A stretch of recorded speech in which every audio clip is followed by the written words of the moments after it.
Hello, hello, good morning, good afternoon, good evening, wherever you are in the world. This is Coach Tiffany Parra, editor-in-chief of Phoenix Fitness Fanatics magazine, elevating your mind, body, and spirit. Today is Mental Monday, y'all. Welcome to Mental Monday. We made it from probably a crazy weekend. I know I had a crazy weekend, but anyway, I have some of our amazing contributing writers here in the house. I'm going to go ahead and bring them on in and let them introduce themselves. Hey, good morning, Stephanie. Hello. Hey, good morning, Jeffrey Edwards. What up, Joe? What's good? Oh, goodness. I'm so excited to just see y'all today on this Mental Monday and just to dig into this conversation about caregiving and all that good stuff. But before we begin, let me go ahead and let y'all take a moment to introduce yourselves, tell everyone who you are, where you're from, and just a little bit about what you do. Go ahead, Stephanie. My name is Stephanie Malink. I am the owner of Malink Publishing, which has Right by Steph, the Collinsville Daily News, and the Granite City Daily News as subsidiaries. And I am also an author, and I have an excellent book if you are a caregiver, The ABCs of Living Independently When You Are Older or Frail. It will help you care for your parents and keep them in their homes longer, and it will help you start planning so that you don't have to go into a nursing home and so that you don't have to be a burden on family. It doesn't have to be either or. Right. Oh, I love that. Thank you, Steph. Welcome. All right, Jeffrey, go ahead and introduce yourself as well. I'm Jeffrey L. Edwards from Detroit. So I always say, what up, though? You know. Best-selling author, anthology, Snap Men's Edition. Four-time published author. My latest book, Jail Day Devotion, was out on Amazon. Help you every day out the year.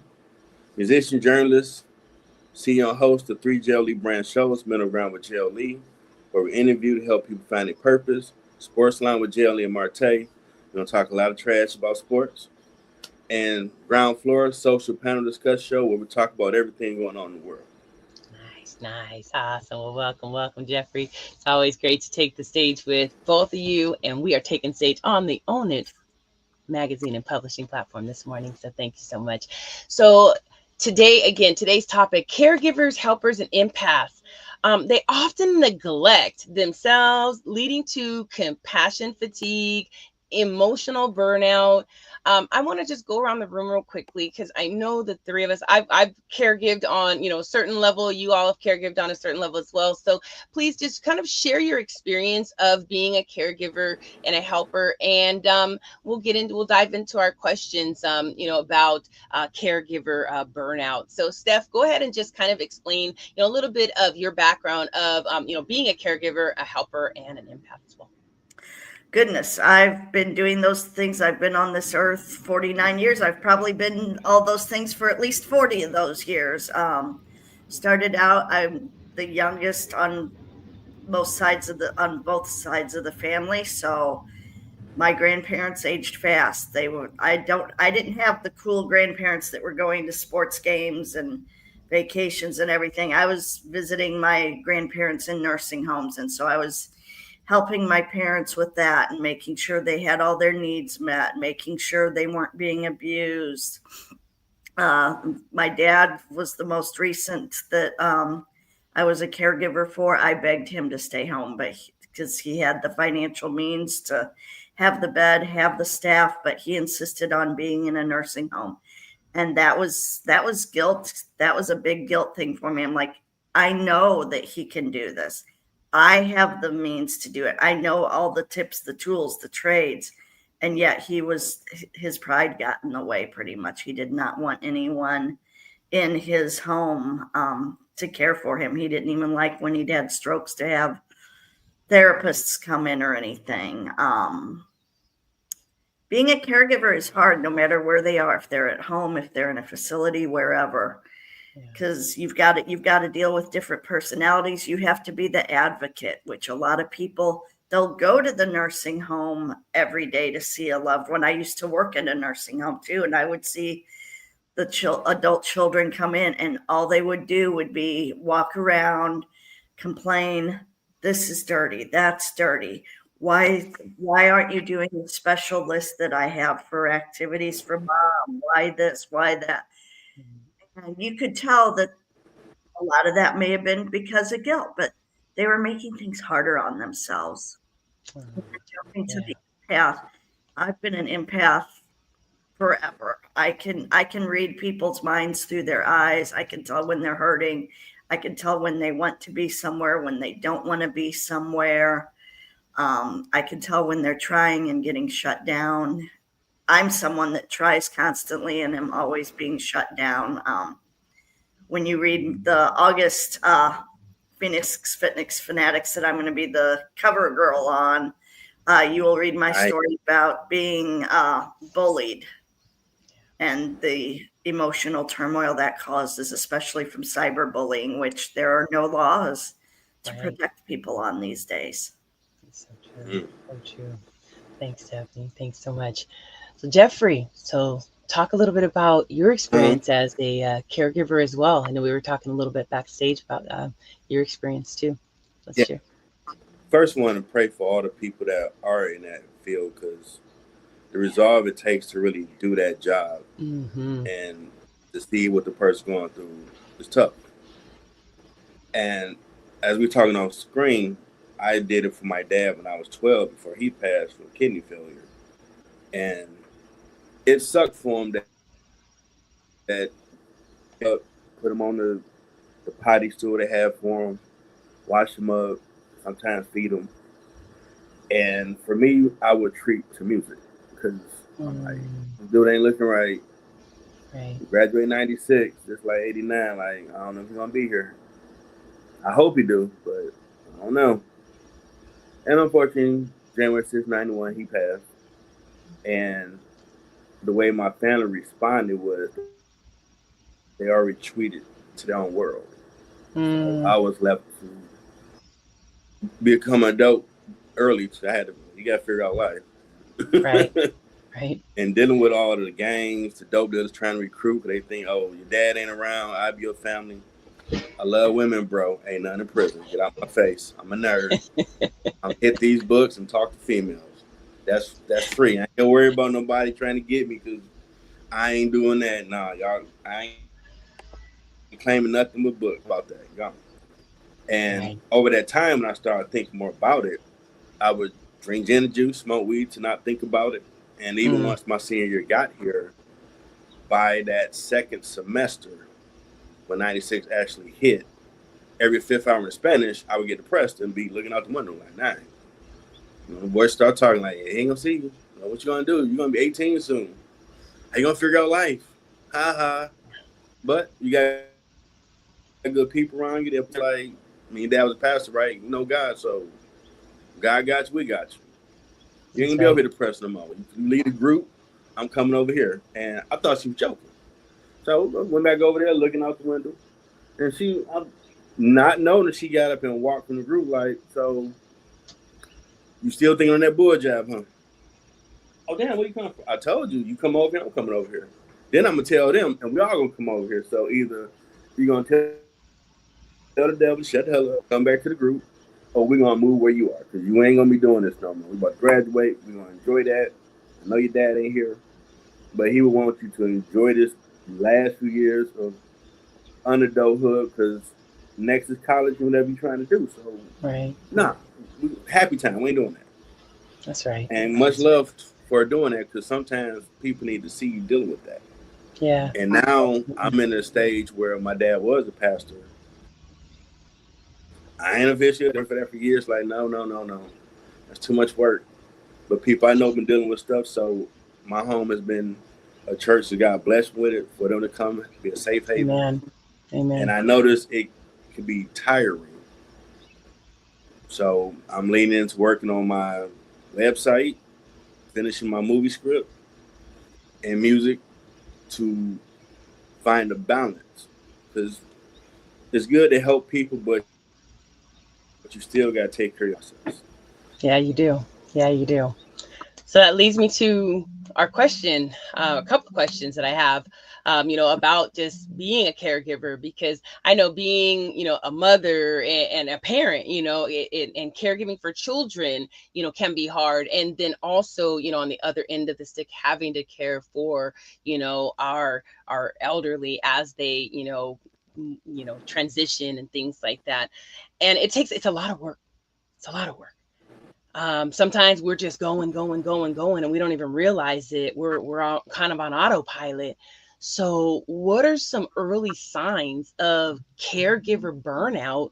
And then my next question to you, because of being, very, empaths, how can you protect your energy without that guilt? Because I heard both of you kind of talking about, a little bit about that. So first question, so let's go to you, Steph. So what are some of those early signs of that caregiver burnout? Like, what are people looking for?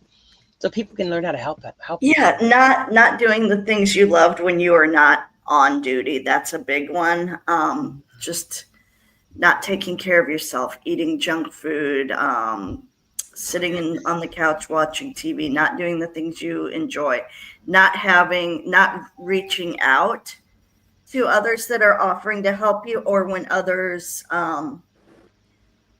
or even when you reach out to people, or you not rewind. Yeah. Not reaching out to people, and when people ask you because they know you're not okay and they ask you if you're okay and you flat out lie, that's a big sign. Letting people, oh yeah, so yeah, I'm okay. Sure, yeah, everything's fine, right? Mm-hmm. But you can see it all in their face. Yeah, absolutely. What about you, Jeffrey? What are those signs? What are those signs of early that burnout, in your opinion? I know for me back then, you start feeling the weight of, wow, I'm about to get out of school and I'm about to be on the clock for the next few hours. And you start getting that dread, like, man, well, he needed, but man, picking this dude up is heavy. Yeah. For that obligation to take care of it. And even if you fast forward now with people, if you're dealing with something, and since we do talk about mental health now, and they have that number 988 you can call, you need to unpack those emotions. So if someone does ask, well, how you feeling? Man, I'm feeling the weight of it right now. I'm dealing with A, B, C, D, E, and you need that download. Like, I came across a study where they said, like, for men, they need that brotherly bonding with a dude to download whatever they're going through, whether marriage, family, whatever, to put a little bit off you so you can put some more on. Probably the same with women as well. You need that person you can download what you've been dealing with so you can get back in there and deal with some more.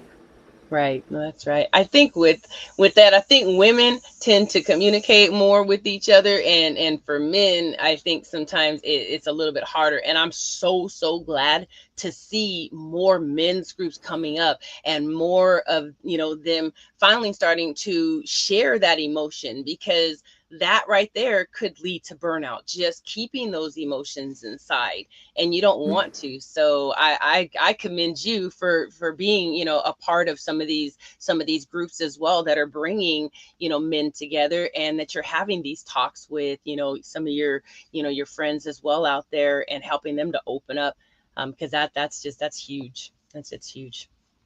So how do we protect our energy? How do we Some protect? females, Go ahead. to some females out here, unfortunately, they think men are terminators.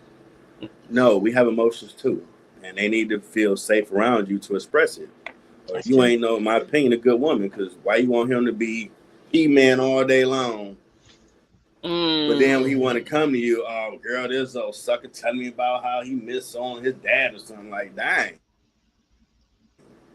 Wow. And don't talk about it, because that's how they get treated.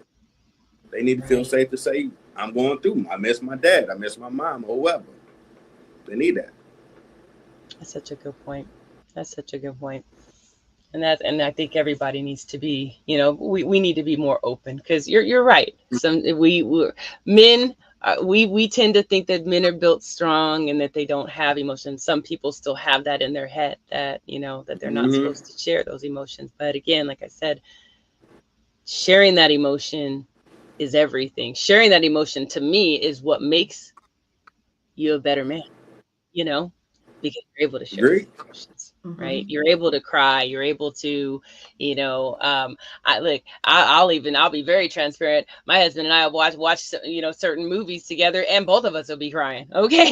Mm-hmm. You know, That's and dope. I love that. I mean, that was something that for me was an attraction because of the fact that I saw that emotion and felt that emotion. So I love that you brought that up as well.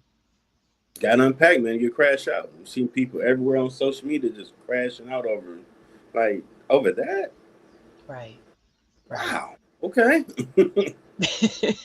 Look, that brings us to that, to unsnapped, right? Because you're not even giving it a chance, right? To just, Mm-hmm. so tell me, what are some boundaries and self-care strategies? What are the ones that truly work in your opinion? So Steph, what are some of those boundaries that you've set? What are some of those self-care strategies that you've put in place that truly work for you? For me, the big ones have always been diet and sleep.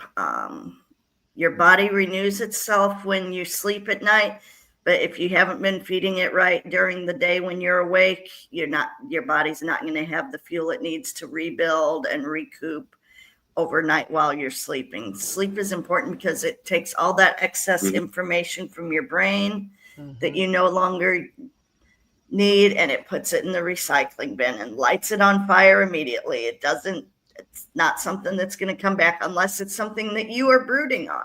And if you find something keeps coming back, stop brooding on it. Interrupt your thoughts with something positive. Sometimes I'll be upset about something and all I have to do is look at my cat and I'm like, okay, I'm better now. She needs me. I'm good. Animal therapy, some of the best therapy. Yes, I took my cat to the nursing homes my dad was at.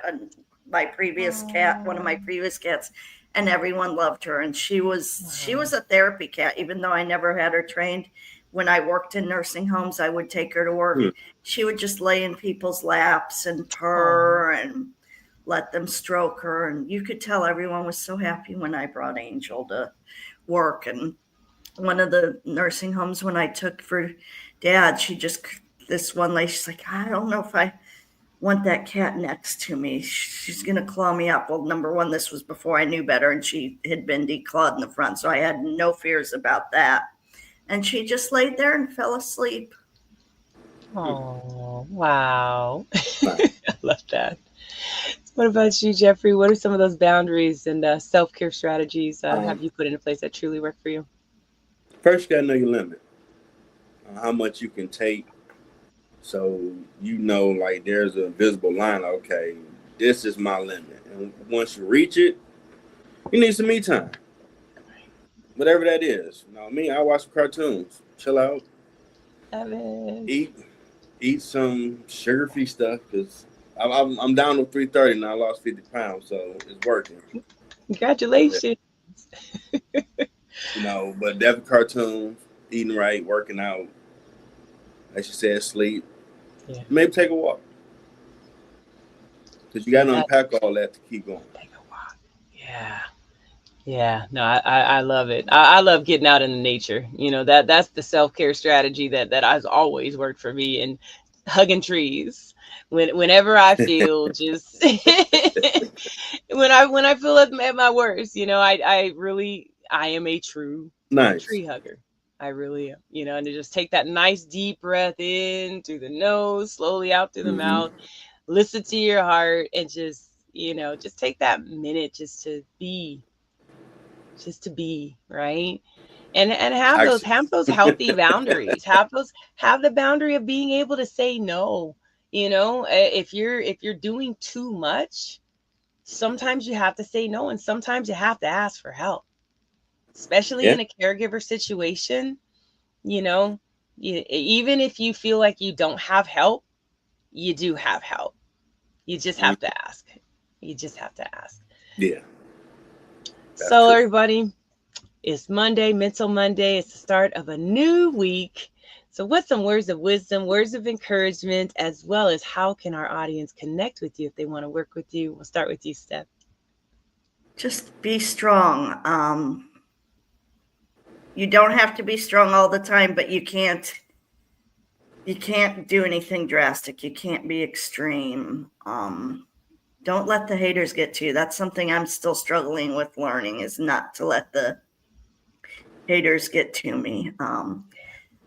My website is www.writebysteph.com. You can find a link to my book, The ABCs of Living Independently When You're Older or Frail, on there. Also, The Ultimate Beginner's Guide to Clean Living.